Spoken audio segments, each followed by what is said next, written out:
Hey everyone, welcome back to my channel. This is Lau with Kenshan Crafts. Today I am going to be sharing my top 10 fountain pens and inks that I've used this year, 2023. And even though I may have spent just a little bit of time on some of these pens that I purchased in 2023, they did make it onto the list for 2023. So some of these are older, some of these are newer, but I have them all here. Beautiful, beautiful, but they're not in any specific order in here. So I will share with you guys which one is my top from the 10 all the way to the first one. So put down below what you thought might be the ranking that I made. So a little mini game for you guys to interact. So let's first start with the number 10 on my list is the Pelikan. So I have not used this one much, but it got onto the list because this Pelikan is unique to the M600 series. The M600s are very, very lightweight, and this one has the internal piston is made of brass. So this pen is much weightier, but it's a comfortable weight. And I've been writing with it for a little bit, testing with it. And I have this in a fine nib, so it is a lot broader than most European fines, and I even put a dry ink in here and it's still very wet. So this pen packs a punch. It fits my bill for a pen that is a nice weight, but it is a bit on the thin side, but it's like just on the edge of being too thin, which is okay. I'm okay with that. And on top of that, this pen just sparkles with this holographic color. You know me, I love my colorful pens. This fit that bill really nicely. So it just does its job so well. And because it's an M600, it is pretty much in the middle of the road for the Pelikan M series, and it will fit most people's hands. So I thought that this one was my best Pelikan purchase for 2023, and I absolutely love it. It was totally worth the buy on Black Friday. All right, at number 9 is my Leonardo Momento Zero Foresta Umbra. Oh my god, I just love this one so much. I have a lot of pens, a lot of Leonardos, so this one made it onto the list, which I am absolutely happy about. And this one has all the forest and nature vibes in it. It's absolutely divine, and it's diamond cast as well, so it's got lovely little diamond flecks in there that will just shine back at you in the light. And I have this in a flex fine nib, or an elastic fine. I did order this as a fine originally, and the fine it writes beautifully, but I wanted a thicker nib for my shimmer inks, and I absolutely love it so much. So that is my Leonardo Momento Zero Foresta Umbra that I got from Goldspot. It is a Goldspot exclusive. Yeah, really beautiful pen. And shout out to all of my pen friends out there who also have this pen. I'm so happy to know that you all share this pen with me. Lovely, gorgeous pen. All right, at number 8 is my Kilk Celestial. So I just bought this recently. I bought this in the middle of November when it debuted, and it debuted before Black Friday, after Fountain Pen Day, but it was on Endless Pens, and this came out, and I had already spent my gift card at Endless Pens, and I'm just like, oh my gosh, this pen, I was so excited for it to come out. It is absolutely divine.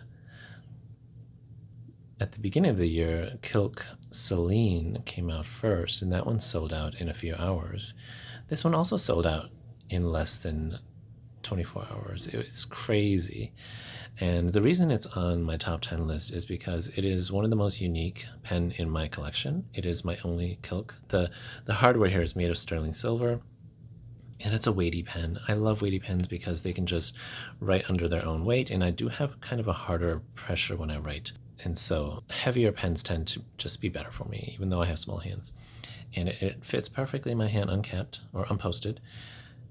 And this pen does post too, and it's pretty balanced when posted. So yeah, this is one of the most unique one in my collection again, and I just am over the moon for it. My Kilk Celestial Luna. So beautiful. Oh, and it does come with a Bach nib, and that Bach nib is so smooth, so beautiful, and very broad. All right.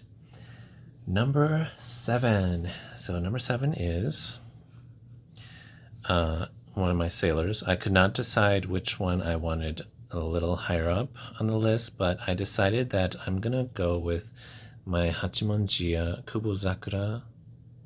And the only reason why this one is a little lower on the list, my top 10 list, is because it has a medium nib, and the medium nib is just a regular Japanese medium. And Japanese mediums on a Sailor Pro Gear are very broad, which is not to my liking. So once if I decide to grind this nib into maybe like a cursive italic medium, this pen will probably go up higher on the list, because I absolutely love the colors on this Sailor. It is a very limited edition pen from Hachimonjiya, very hard to get. And goals for 2024 is to collect the other 3 Hachimonjiya pens, for Sailor pens, and that Hachimonjiya made. So it's going to be a hard goal to achieve in 2024, but it'll be so amazing when I have all 4 of them. So yeah, again, this has a medium nib, and you guys have seen it in my currently inked. It is a beautiful pastel milky pink pen with that gorgeous sakura just etched on that nib. It is beautiful, so beautiful. And it's a lovely weight to the Sailor Pro Gears when I post them. I like to post my Sailor Pro Gears because then it becomes a good length and the weight is perfectly fine. Unposted, it is a lovely light pen, but it is a little short still. So yeah, I adore my Sailors. All right, at number 6. Now this one might be a little odd to put a little higher, or a little lower on the list, as it was my very first grail that I ever wanted. So as you have guessed from that, it is my Homo Sapiens that I put on number 6. So I put this number 6, and it is on my top 10 because I absolutely love it so much. My Visconti Homo Sapiens Bronze Age with that 23 karat palladium nib. And it's a medium nib, and the medium palladium nib was very juicy. It wrote really broadly. It had a lovely flex to it, and I grounded it to a cursive smooth italic. And now that I know, cursive smooth italics are like, they're basically stubs, but very a little sharper. And stub nibs are not meant to flex or not meant to be able to be elastic. A cursive smooth italic is best on a more stiff nib, so a steel nib or a stiffer gold nib would be better with a CSI. And so I most likely am going to have this regrounded to probably either, just to grind out the cursive smooth italic piece and make it back to a regular medium fine perhaps. It does write broader than my fine Visconti, and I asked for a fine cursive italic. So I do like this nib, and so once I get it grounded, it's going to be a beautiful writer. And this pen, I despite that issue with the CSI nib, I wrote with this pen so much. I wrote it dry and I just loved it. So if not for the grind issue that did make the writing experience a little bit difficult to deal with, aside from that, this pen is just perfect. Perfect for me. All right, at number 5 is my Pilot Vanishing. Sorry for that, rooster. My parents are home and they love farming, so they brought a rooster with them. Anyways, so this is my Pilot Vanishing Point, the 30th Taiwan anniversary, and I'm just going to call it Forest Green. I feel like they should have given it a name. The 60th anniversary for Pilot is called Kanreiki, and then the other beautiful green one that I think a lot of you guys also love is called the bamboo one. I also want that one, but this one is more affordable than bamboo, and it is absolutely beautiful. And this made it onto my list because it is a beautiful, beautiful writer. It's got a medium nib, and although I do like Pilot Fines more, this is my very first Pilot Vanishing Point Medium. And with the right ink, this Pilot Vanishing Point Medium nib is perfect. It writes just that smooth, like thick line that's not so thick, and you can write it and journal with it. And I love the matte feel of this pen so much, as well as the clicking mechanism. So this 18 karat gold medium nib, oh, so smooth, so divine. And that is why it made it higher on the list than my Visconti Homo Sapiens. All right, at number 4, now I put number 4, this is my Sailor Pro Gear Bunga Box collaboration, and it is called the Sanctuary Blue. Now, I do, like, as I collected more Sailors, this is the only Sailor Pro Gear in my collection that is all transparent, but with a color, and they have sparkles. I don't quite enjoy the sparkles because it does feel a little cheaper than the Sailor's Meta Shine, which is the very, very minute sparkles, so like diamond in the sky. That is different from these like sparkles. Yeah. So you can see here these two are different. You don't see the sparkle in this lighting, but you can see the sparkles and shimmers on the Sanctuary Blue.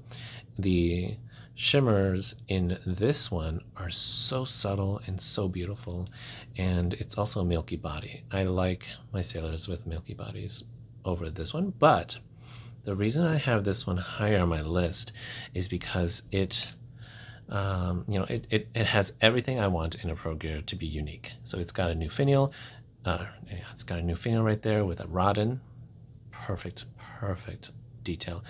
And the nib is engraved or etched with the Bunga Box logo right there. And then basically this pen just has a beautiful, beautiful meaning behind it. And I do love my pens to come with something that can attach to the pen as a wonderful story to just talk about. It's a talking piece when you're writing with it among friends and co-workers and such. And then the last bit of this pen is that it is the nib. I had it ground to a journaler nib, which is so much fun. It writes beautifully. It's a little sharp, so it's kind of like a cursive smooth italic. It adds so much flair to my writing, so I have a lot of fun with the experience of this nib. Therefore, that puts it above my Hachimanjia pen, even though I prefer the look of this pen body more than this one. It doesn't, the nib experience, the whole, just uniqueness of this pen makes this one higher on my list. I just wish that this Sailor, I don't wish. This Sailor has a regular anchor logo for the finial, which is beautiful. I don't mind that is what it is, but I do like my finials sometimes to have unique looks. All right, now we're getting to the top 3, and the top 3 has 2 Leonardos in it. So can you take a guess which of these 3 are number 3, 2, and 1? You can pause. All right, so at number 3 is my Leonardo Momento Zero Grande. This is the Leonardo pen that I was seeking after the moment I got into Leonardos, and I just told myself, wow, that pen in rose gold looked gorgeous, and I had to have her in my collection. So I found it on Charitably Luxuries, which is a wonderful retail online, and they sell gorgeous, gorgeous luxury brand or luxury pens. And this one retails for like $6.95, like a year ago, or 2 years ago actually. It would be last like February or March, and it was on sale on Chatterley for about 400. And I was like, you know what? I think that's a good price, right? I'm sure you can get these for like under 400, like 350. These Grande gold nibs, but 400 is a good price for me for this beautiful thing. Oh my gosh, it was one of 20, because this came in the third batch, and so that just makes this pen even more unique. I love the look of mother of pearl throughout this pen, but it's by Jonathan Brooks. And on the site, I was choosing between medium or medium or a stub, and I thought, you know what, I want a medium. And if this medium is still available the next day, then I'll buy it. And guess what? It was not available the next day. And so I started panicking, and I'm like, oh no. And then the only one that was left was the stub. And so I decided to get the 1.1 millimeter stub. And I do not regret that at all. This is a unique grind in my Leonardo collection. I only have one stub, and this stub, because it's a Leonardo Momento Zero Grande, it has an ebonite feed, and so the inks that are dry work super well in this pen, and not a single ink that I put in here has been disappointing at all. And I put 2 very dry inks in here. They wrote like a champ out of this pen. So that's what makes this pen number 3 on my list for 2023. Okay, this was a really tough one because there's a lot of different reasons for making the decision for these two for which one gets to be the number 1. But I am going to put some discuss some honorable mentions before we discuss the top 2, or which one made it to 1. Honorable mention for that didn't get on the list. The very most recent Leonardo Momento Zero Fioritura Viola. This is it's just purple, and I do like my Leonardos to be colorful and wild, but this is probably one of the most beautiful purple Leonardos in my collection, and it just kind of pops out. So for that reason, like, I love the aesthetics of my Leonardo. They're just Yovo nibs, so all of their writing experiences are about the same, but I do like my steel Leonardos more than my gold Leonardo nibs. I know, that's very shocking.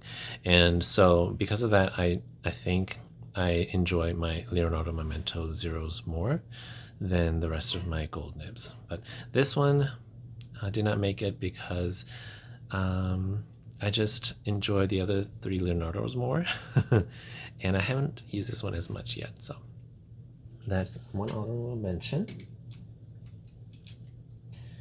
Another honorable mention is this one, and now I haven't showed this one, reviewed this pen yet, but this is the Atlas Stationer's exclusive Edison Pen Co. called Lake Effect. It is absolutely beautiful. The swirl designs here, along with the diamond cast shimmers, it's just so beautiful. It really is, and it's a unique pen in my collection, so that's why it's an honorable mention. It didn't make it on the list because I haven't used this much yet, and it's also a Yovo nib, so it's one of the basic Yovo experiences, which I do like. So, and it's a fine nib, which I love. So yeah, I really like this pen. Another honorable mention is my Pilot Custom 823. Now, I like the Pilot Custom 823 fine better than the Pilot Custom 823 medium. However, I do like my amber body more than this black one, so I wish I could switch them. Now, I think you can, but I would have to like mix and stuff, and I don't want to meddle into that yet until I know better how to disassemble the nibs and change them apart. And the Pilot Custom 823 is an honorable mention because it just writes so well. It's such a reliable pen. It's got a lovely big nib, and it writes smooth. It's just so nice, and it's got a good feedback to it, and it holds a ton of ink for when you just need a pen to write, journal, plan things, take out to write stuff. So, love it. Okay, so those are 3 honorable mentions that I have, and so now let's get to the bottom 2. Now, I will have to say that a lot of my reasons for choosing my top 10 is aesthetics, and writing experience will also help put my pens in the top 10. But for this, my Leonardo is number 2. I really, really, really wished for it to be 1 because this is the pen that got me into collecting Leonardos. I absolutely love this pen so much. It's got the perfect amount of teal, turquoises, gold, and white. And those 4 colors are what makes a pen beautiful for me. So this is the most absolutely perfect pen for me because I'm a teal, a turquoise lover. And so this pen is also absolutely smooth. Like, just feeling it is smooth all over, except for the gold hardware here, but it's a smooth pen all around. Leonardo makes such beautiful Momenta Zeros that are just a lovely, lovely feeling in the hand. And this has an elastic fine nib, and it writes super juicy, super wet. So a dry ink in here is perfectly fine. Probably not, though. I think wet inks work really, really well in Leonardo Momenta Zeros because they don't have an ebonite feed. And so in my Leonardo gold nibs, they have ebonite feeds, and wet inks they just gush out of the nib, and I don't like that. But this one, I have used dry inks, wet inks, and it's beautiful. It is so beautiful. So this one is number 2 in my 2023 fountain pen purchases, and yeah, I just love it. So why, you might ask, why did the Aurora pen trump my Leonardo pen? Well, for one, it is an 18 karat gold nib, so that writing experience definitely did trump the Leonardo Momenta Zero. And I know I said that I like my steel Leonardo nibs better than my gold nibs, and that is true, but the Aurora nib is 10 times better. It is a stiffer nib. It does not have a lot of give, and so therefore, for my personal writing experience, it is really nice. It's really good, but it's not like completely hard. It does have a little bit of softness to it, and the feedback is, oh my god, the feedback is perfect. It is better than a Sailor feedback. I have used dry ink, I have used a regular ink, I have used a wet ink, and every level of feedback this pen has given me is chef's kiss. It is music to my ears and my fingers and my hands when I'm writing. Oh, so lovely. The experience that this pen gives me is divine, like the writing experience. And then on top of that, I love looking at this pen so much. So much. Oh, okay. Yeah. In some lighting, it's got that like yellow hue. Other times it's just like a brown. And the chatoyance in here, you see that? It's like mother of pearl green. And I just, oh my gosh. I have been really into like milky pens like the Sailor. Even though I do enjoy my Leonardos that have this beautiful like loud colors, but this one is a little bit translucent. It is dainty, it is soft, it's not pastel, but like it kind of, is in the same realm as like a milky pen here. It kind of changes its color a little bit in depending on your lighting, and then on top of that, the cracked ice design is just so beautiful to look at. Yeah, I can't say enough good stuff about this pen. I just love it so much. It's got rose gold trims, and that is probably my favorite gold trim aside from champagne gold. And yeah, if a pen has a silver trim, I am very, very, very much less likely to pick it up. And I think a lot of you guys who prefer one trim over the other can probably say the same thing, or have the same experience as me. But I prefer rose gold, champagne gold, gold, and then silver. I think ruthenium before silver. And ruthenium is the black one, and black nibs, black hardware is really cool. But yeah, so this made it to #1 this year. When I first saw this pen, I told myself that is the most beautiful looking neutral brown yellow color on a pen. I have to have it. And I was not disappointed with the nib and the writing experience at all. Yeah, it's a very expensive pen, but you get what you pay for, and I am not disappointed with what I got. So my Aurora 88 Volterra made it to #1 this year, and I don't know if any other pen is going to trump this pen for next year, but we will see. So let me know down in the comments what you thought of my reasonings for my top 10 pen this year. You have seen all these pens in my videos. If you have not, definitely go check out all the videos. And some of these I have not done reviews for yet, but I will do that for you guys, especially if it's a pen that's more affordable or more sought after. I know that this Aurora 88 is kind of rarer to get and harder to get, but definitely watch out for reviews on some of these pens in the future. All right, now let's move on to the inks. And if you made it this far and you're not really into my ink sections of the videos, you can definitely be done here. But thank you so much for watching up to this part of the video. But let's go over to the inks and talk about my top 10 inks. Now, at #10 in my ink list is Wearingul's Wuthering Heights. This is an Endless Pens exclusive ink with Wearingul, and the reason why it's on my top 10 is, and I don't really like writing with grays often, but the one time I wrote with this back in the summer, I think, with my stub nib, it was so much fun to write with. The color, the green shimmer in this ink just pops out at you, and that's what I love so much about this ink, is that I don't write with grays often, but the green shimmer was, oh my gosh, it made the ink look like a sagey green gray, and that's beautiful because I do love green inks.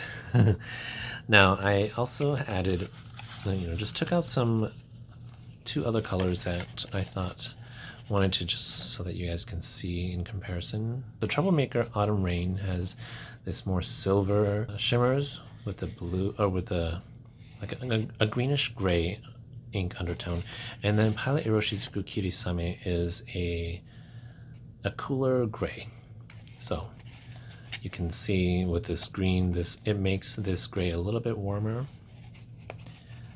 And then yeah, so again, I don't really like writing with grays, and so because it's got green shimmers, it makes the ink look a little greener.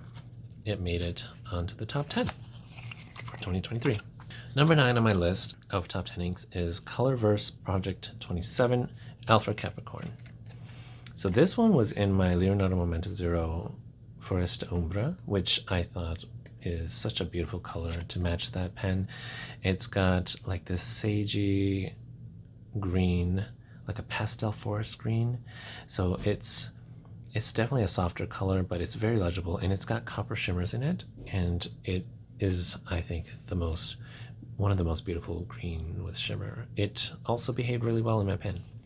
So I also have J. Herbin's Vert Atlantide to compare. They're very similar.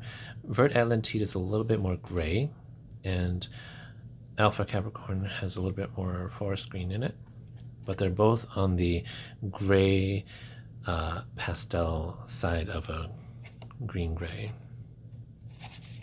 #8 is my Pilot Iroshizuku Yuyake ink.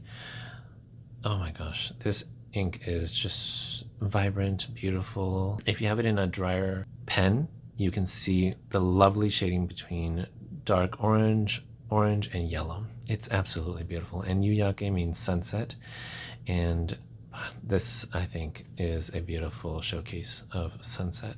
So I have 3 other inks that are in the orange family. Dominant Industry Earl Grey is a little bit more orange and brown. You don't see a lot of brown in Yuyake. And then Fuyugaki is the other orange ink in the Pilot Iroshizuku line. This one is a little bit more red, but sometimes Yuyake shows up as a brighter orange, or like more orange and red than Fuyugaki. But for the most part, these two are very similar. And then the last one that I think is the most similar is Van Diemen's Bonfire Night. It's a shimmer, like a yellowy orange with gold shimmer. All right, at number 7 is my Montblanc Emerald Green. This one, it's quite green, and sometimes it's also a little bit more blue. But I had this in my Visconti Homo Sapiens, and oh my gosh, those two were a perfect pair. So perfect. And this green is vibrant. It is definitely like an emerald green, I would say. I love it so much. It is well behaving. It is a wet ink, so it's nice. I have 2 other green inks. I think Pelikan Edelstein Jade is probably the closest to Montblanc's Emerald Green, though Jade is more green than Montblanc Emerald Green, and I prefer to have a little bit more blue, so I do like this Emerald Green better than Edelstein Jade. And then Private Reserve Infinity Green is basically like that striking green. It is not, doesn't have blue in it compared to Emerald Green. At number 5 is my Kobe Sumiyoshi Uptown Jade Green. This one is a very lovely, soft jade green. So it's kind of like celadon, you know, those Chinese pottery with this lovely, milky, beautiful green. I feel like there's blue, gray undertones in this ink, and it's just so soft and beautiful and legible too. So another ink that I thought was so similar to this, and I like it so much, is the Colorverse Atlas exclusive Wolf Point. This definitely, Wolf Point has a green undertone, and in larger or wetter swabs of the ink, it's very, very foresty green compared to Sumiyoshi Uptown Green, but the lighter passes are very similar. 2 lovely inks, but I enjoyed writing with this ink so much that it is number 5 on my list. At number 4 is my Robert Oster Rose Gold Antiqua.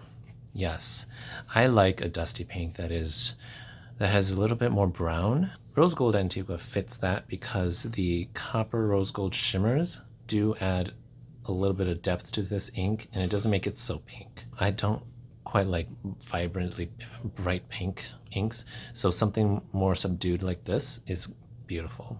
So Rose Gold Antiqua is my favorite dusty pink ink.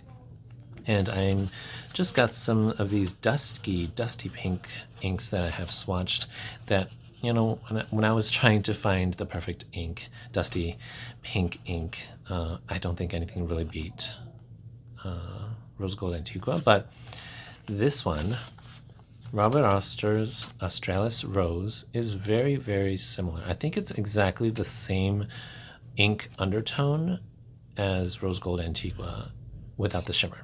So if you don't like shimmers, Robert Oster Australis Rose is, I would say, identical to Rose Gold Antiqua. And now if you compare it with like Robert Oster's Dusky Pink, this one has more red in it and more pink, whereas Rose Gold Antiqua has more brown.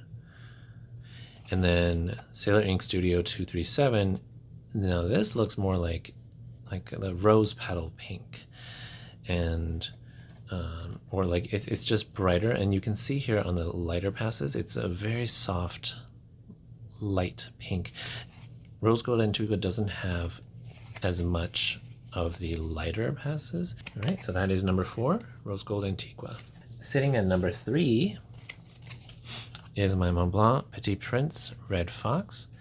Oh my gosh, this ink, I love it so much. It shades so well in my Pelikan extra fine nib, and I think if you use this in a wetter nib or like a broader nib, you can see beautiful, beautiful, dark, rich red, orange, brown in my very thin extra fine. And the Pelikan is the extra fine is slightly wet, and so because it's not completely wet, not completely dry, I'm able to see lovely variation in shading with this ink.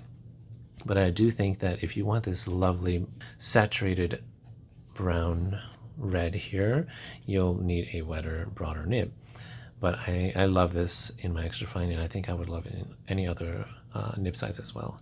So this is just the perfect, soft, subdued autumn color, and I loved using it in October. Now I have Colorverse Alpha Taurus here. It's got more brown in it, and it's a little bit more orange compared to Red Fox, which has more red. But it definitely, they both have orange and brown in it, but Red Fox has more red than Colorverse Alpha Taurus. And then I also have Tachia Ukiyo Akasakura here, which I think is kind of similar. Akasakura has more red and pink undertone, but otherwise I think they both have orangey brown undertones as well. So they're not quite exactly the same, all three of these, but that just goes to show Petit Prince Red Fox is quite unique in my, array of inks. But if you have any other inks out there that you know is similar to Red Fox, let me know, because I am so obsessed with this ink and it is too rare to find out there. Number 2 is Kobe number 57 Hime Ajisai. My gosh, this ink is so beautiful. It's a purple ink with pink undertones, pink shading, and this lovely, gorgeous, deep purple halo. So in a much wetter nib, this ink will shine. So I had this in my Leonardo Momento Zero Mother of Pearl stub nib with ebonite feed, and wow, it was a lovely experience. You have to use this in a broader, wetter nib. Otherwise, it'll be this very light, pale pink purple, and if you're not into pale purples, this ink will not be great in most of your pens if they're not wet. So I do want this ink to show up exactly like this, where you got this light purple pink, light pink, and beautiful deep purple on the outline. It's, oh my gosh, lovely, lovely ink. I think a lot of you guys also found this ink to be beautiful and have used it too. So it's made it to my number 2 this year, and I have a full bottle of it. And number 1, wait, 1, 2, 3, 4, 5, 6, 7, 8, 9. Oh, no, I had my math completely wrong. This is number 1 and 2. So I have 1 and 2 here. And I know it's not quite fair because they're basically the same ink tone, except that one of them is a shimmer ink.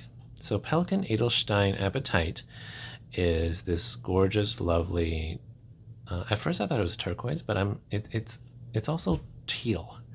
And knowing me, I love teals and turquoise, so the fact that this one is both shades, depending on the paper, depending on your nib, it's just the perfect ink. And I think Pelikan Edelstein Apatite, I think this was 2022? Yeah, 2022 special edition ink, and it is probably the best Pelikan special edition ink of the year. Even though it's categorized as a dry ink, it worked really nicely out of all of my pens, dry or wet. And I love the way it becomes really a beautiful teal in some papers, or it maintains this gorgeous turquoise in some papers. It's just so cool. Very, very lovely, and it behaves so well. So yeah, this one, Apatite, is number 1. Ferris Wheel Press Tokyo Bay Blue is number 2. only because it is a drier shimmer ink, so you really need the right pen for this ink. Apatite seems to work well in every single pen of mine. Tokyo Bay Blue has clogged my TWSBI, but it has not clogged my two other pens that I have used it in, and so I'm happy with that. This one is a teal blue with blue shimmers, and so I am going to buy more of this ink because I have sent out a lot of this specific ink to some of my friends, and it's just, oh my gosh, such a beautiful ink. So number 1 is Apatite, and number 2 is Tokyo Bay Blue. So everything else that I've said before, just shift them all up 1 number. And so I have some inks here that are very, very similar to Apatite. And if you don't have Apatite and you can't find it anymore, but I'm sure it's still available because it's 2022. Similar inks to Apatite are Dominant Industry Lake, KWZ Menthol Green, and Sailor Ink Studio 464. So these are all kind of green, what is it? Blue teals. So they lean on the green side, but they do have enough blue in there that it's not completely a green teal. So that's, I think I prefer like that kind of a teal. Like it's visibly green, but there's enough blue in there that makes you go, oh. But that's just me because I'm a teal turquoise lover. If you're not a teal turquoise lover, you probably don't feel the same way, but you might feel that same way with other colors. So all right, yeah, so that is my top 10 inks of 2023. Let me just line them up here because they are so beautiful when you line them up together. I am very biased towards green inks and blue inks, so those mix, but I do love a good purple, terracotta-ish, brown, red, orange, and I love my dusty pinks. So, all right, that is all for my fountain pens and top 10 fountain pens and top 10 inks for 2023. Let me know in the comments what yours are, or if you enjoy any of these of my top 10 inks, and if you have any of these top 10 pens, or just let me know as well what your favorite fountain pens this year were. I would love to have a conversation with you guys. So again, if you watched all the way here, thank you so much. You guys are so wonderful for watching my videos and just chatting with me. So I hope you have had a wonderful 2023 and a lovely new year, and let's look forward to 2024. Have a wonderful day.